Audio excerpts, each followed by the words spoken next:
کہ ہم تیری آیتوں کی پیروی کرتے اور ایمان لانے والوں میں ہوتے۔ پھر جب ان کے پاس ہماری طرف سے حق آ پہنچا تو کہنے لگے کہ جیسی نشانیاں موسیٰ کو ملی تھیں ویسی اس کو کیوں نہیں ملی؟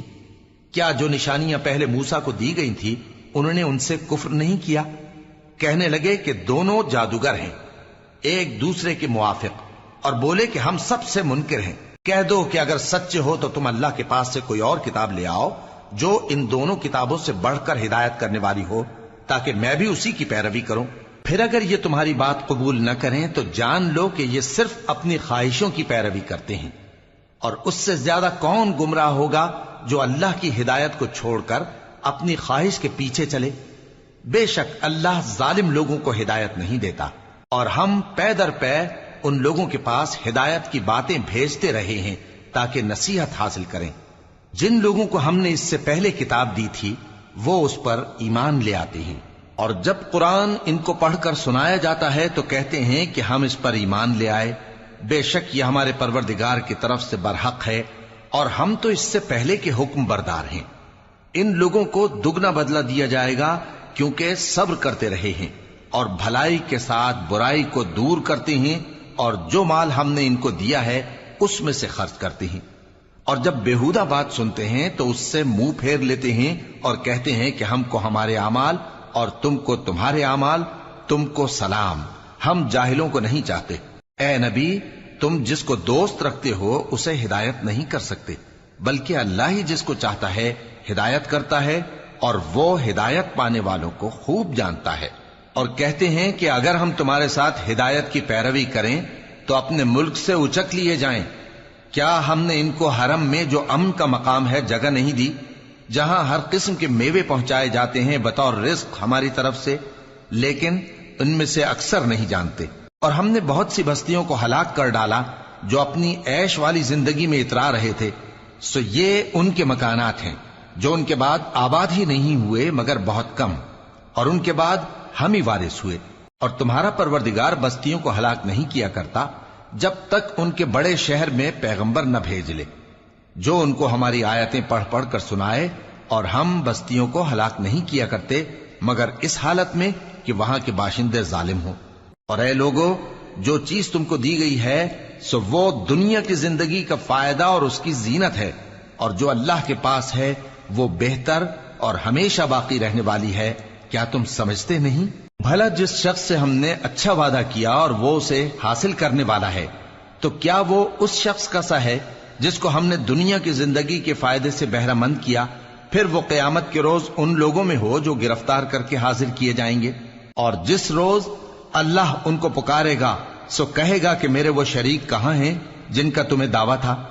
تو جن لوگوں پر عذاب کا حکم ثابت ہو چکا ہوگا وہ کہیں گے کہ اے ہمارے پروردگار، یہ وہ لوگ ہیں جن کو ہم نے گمراہ کیا تھا، اور جس طرح ہم خود گمراہ ہوئے تھے اسی طرح ہم نے ان کو گمراہ کیا تھا۔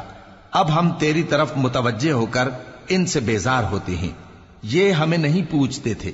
اور کہا جائے گا کہ اپنے شریکوں کو بلاؤ، سو وہ ان کو پکاریں گے تو وہ ان کو جواب نہ دے سکیں گے، اور جب عذاب کو دیکھ لیں گے تو تمنا کریں گے کہ کاش وہ ہدایت یاب ہوتے۔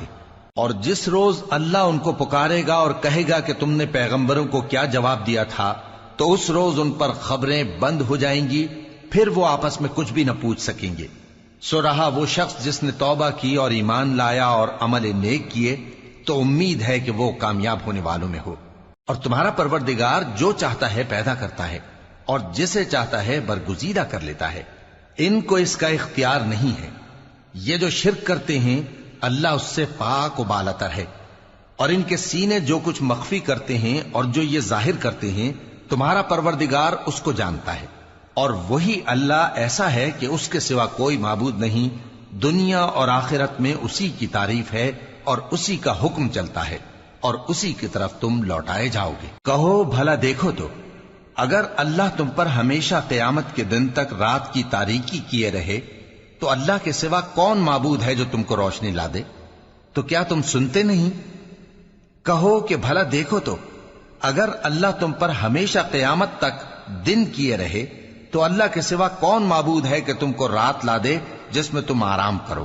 تو کیا تم دیکھتے نہیں؟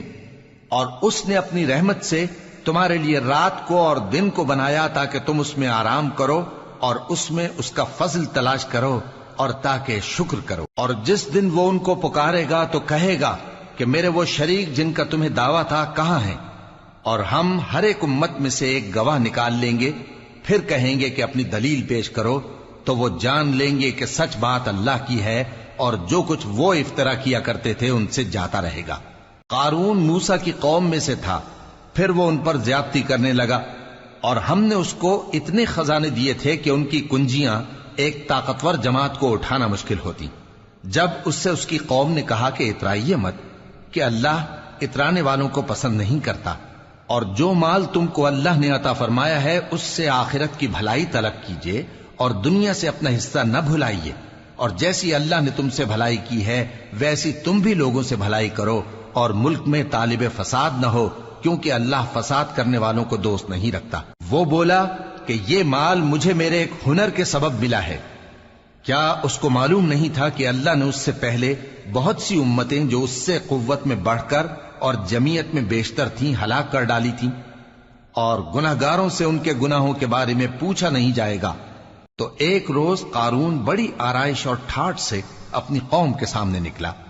جو لوگ دنیا کی زندگی کے طالب تھے کہنے لگے کہ جیسا مال و متاع قارون کو ملا ہے کاش ایسا ہی ہمیں بھی ملے، وہ تو بڑے نصیب والا ہے۔ اور جن لوگوں کو علم دیا گیا تھا وہ کہنے لگے کہ تم پر افسوس، مومنوں اور نیکوکاروں کے لیے جو ثواب اللہ کے ہاں تیار ہے وہ کہیں بہتر ہے، اور وہ صرف صبر کرنے والوں ہی کو ملے گا۔ پس ہم نے قارون کو اور اس کی حویلی کو زمین میں دھسا دیا، تو اللہ کے سوا کوئی جماعت اس کی مددگار نہ ہو سکی اور نہ وہ بدلہ لے سکا۔ اور وہ لوگ جو کل اس کے رتبے کی تمنا کرتے تھے صبح کو کہنے لگے ہائے شامت، اللہ ہی تو اپنے بندوں میں سے جس کے لیے چاہتا ہے رزق فراخ کر دیتا ہے اور جس کے لیے چاہتا ہے تنگ کر دیتا ہے۔ اگر اللہ ہم پر احسان نہ کرتا تو ہمیں بھی دھسا دیتا۔ ہائے خرابی، کافر کامیاب نہیں ہوتے۔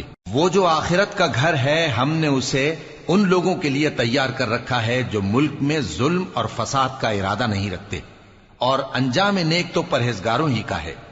جو شخص نیکی لے کر آئے گا اس کے لیے اس سے بہتر صلہ ہوگا، اور جو برائی لائے گا تو جن لوگوں نے برے کام کیے ان کو بدلہ بھی اسی طرح کا ملے گا جس طرح کے وہ کام کرتے تھے۔ اے پیغمبر، جس اللہ نے تم پر قرآن کے احکام کو فرض کیا ہے وہ تمہیں پہلی جگہ لوٹا دے گا۔ کہہ دو کہ میرا پروردگار اس شخص کو بھی خوب جانتا ہے جو ہدایت لے کر آیا، اور اس کو بھی جو کھلی گمراہی میں ہے۔